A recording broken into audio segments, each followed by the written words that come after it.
Welcome back to the Deliberate Exchange podcast. So, today I want to talk about something that's becoming way more apparent and more to the forefront of my mind, as recently I've stepped into an interim director role for She Walks Canada. And so, this is a national movement that supports women who are changing their relationship with alcohol. And I facilitate 1 day a week for this organization, and it has very quickly become an important part of my life.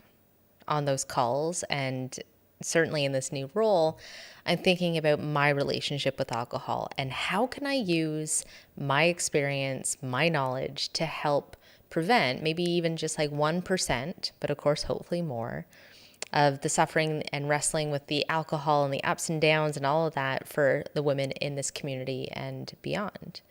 I've been sober for 5+ years now, and I've also come to the conclusion that I can't not talk about it now because literally quitting drinking changed everything for me. And so I want to talk about how I knew I had a drinking problem. And so I'll start there. Like, there was a lot of back and forth that I spent internally with whether or not I had a drinking problem. And of course, like, I didn't know right away, obviously, because I kept drinking for so long. And honestly, like, I didn't want to know towards the end. For a long time, my drinking habits were normal. And I talk about this all the time. Like, I didn't lose my job. I didn't get a DUI. I didn't have like these quintessential markers of like a drinking problem. And I was a normal drinker by the standards of my friends, my work environment, the social circles that I was in. Like, it wasn't just accepted, it was expected. The late nights, the happy hours, the bottomless brunches, the you deserve it wine after work, like so much justification. And if everybody else was doing it, how could it be wrong? But just because something is normalized doesn't mean it's good for you. And eventually the shine started to wear off. Now, to be perfectly honest, I wasn't looking at the wine bottles and the recycling as the indicators of like a drinking problem. For me, it really started to show up in my body and in my emotions first. The really depressive episodes after a night of drinking, it started becoming like normal. My anxiety wasn't just like a background noise anymore, it was the soundtrack. I was literally brimming with it. And I would have these full-blown anxiety attacks out of nowhere. And then the blackouts became more regularly, like almost every time that I drank. And that scared me, but it also wasn't enough to make me stop drinking, which sometimes I just want to like shake my head, but I didn't understand why it was happening until much later when I started working with my therapist. And then I learned about the mix of alcohol and depression and anxiety and the antidepressants that I was on. And it was a cocktail that my brain and my body couldn't handle anymore. So my brain was just like, okay, we're going to go to sleep now. And still, I didn't want to call it a problem. Like, my brain would shut down and I didn't want to call it a problem. Because I was so scared because of like the stigma that our society has of what that would mean. And so secretly I was Googling things like, am I an alcoholic? And I would take those quizzes and I would hope for the answers to come back saying like, you're fine.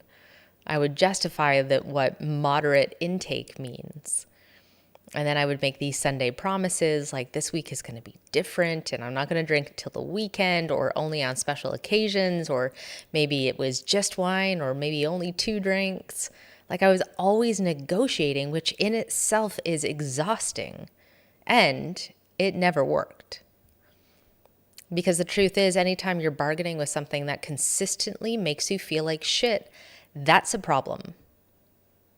But I wasn't ready to see that yet, because seeing it meant I had to do something about it. And quite frankly, I didn't know what to do. Now, eventually, I hit a point where I couldn't pretend anymore. I had to get radically honest with myself. What am I avoiding? Why am I drinking? What do I really want my life to feel like? because like the cycle that I was in, and having a great time out at the bar was all great in the moment, but then I would lose hours in productivity feeling like shit the next day.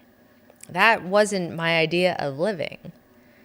And it wasn't a dramatic rock bottom moment. And this is something that Lindsay, the founder of She Walks Canada, talks about often, that sometimes rock is enough. Like, you don't have to wait until you lose it all to make a change. And so I was working with my therapist, and it was a topic of conversation.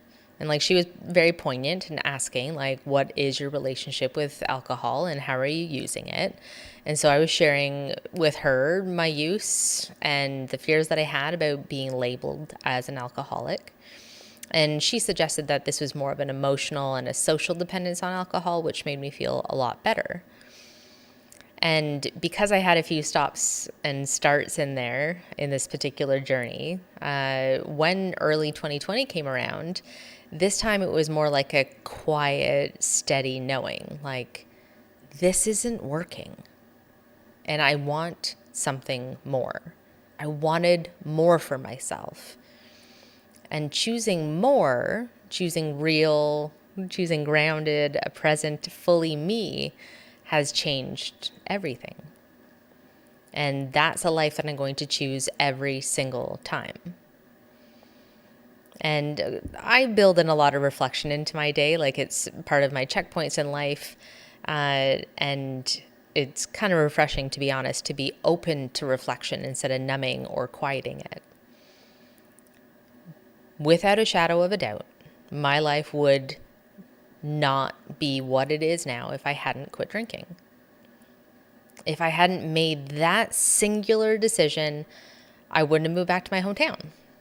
I wouldn't have started the healing process and like diving into reconciling the hurt I've experienced and the trauma and the stress. I would have moved back to my hometown, which means I wouldn't have met this new group of friends that I had. And I definitely wouldn't have met that group at a local brewery in town during a storm, where in total divine timing, I met my partner. And I also know that deep down in my bones, that if I had still been drinking, I would not have been the shiny, sparkly, healed, grounded energy that attracted him to me.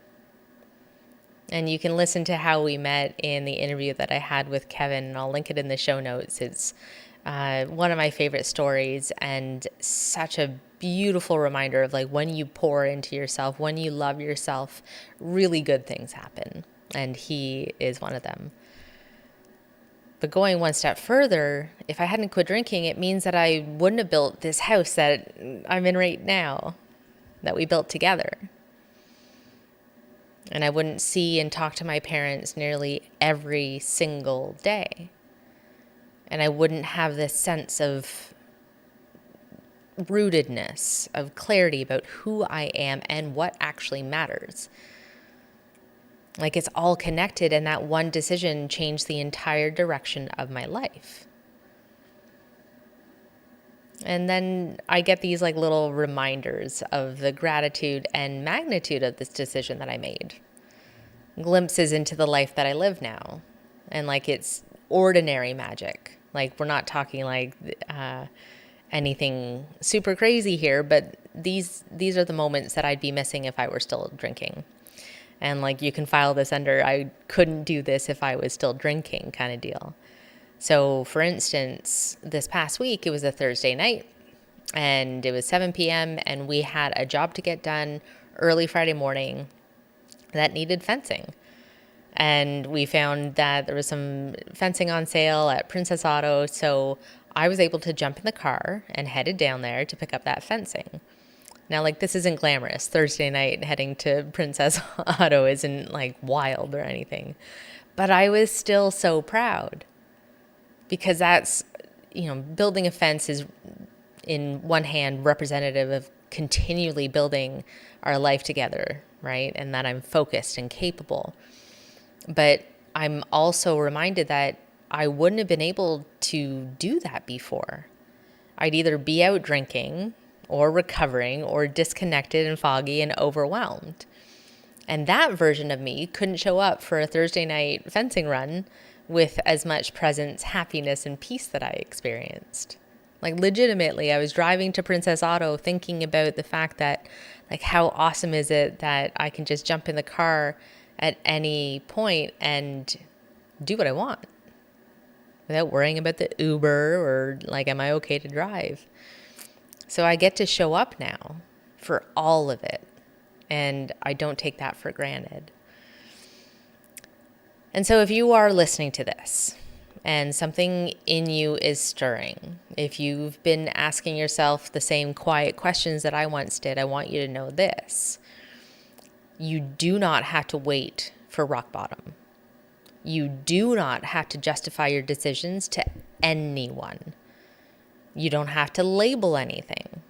And you don't have to keep doing something just because, like, it's normal in amongst your family and friends. You can decide. You're allowed to want better. You're allowed to choose you. And just so you're clear, I'm right here with you. And so I really appreciate you listening today. If this episode has resonated, send it to somebody who might need to hear it. Sharing is so helpful for the algorithm, or reach out to me. I always love hearing from you. If you're curious about She Walks Canada, you can head to the website. Again, I'll link that in the notes below. We have free community coaching calls on Tuesdays, Wednesdays, and Thursdays at 8 p.m. Eastern with amazing facilitators and an amazing community of women who are all walking the path together. Until next time, breathe it in, be deliberate, and please be good to yourself.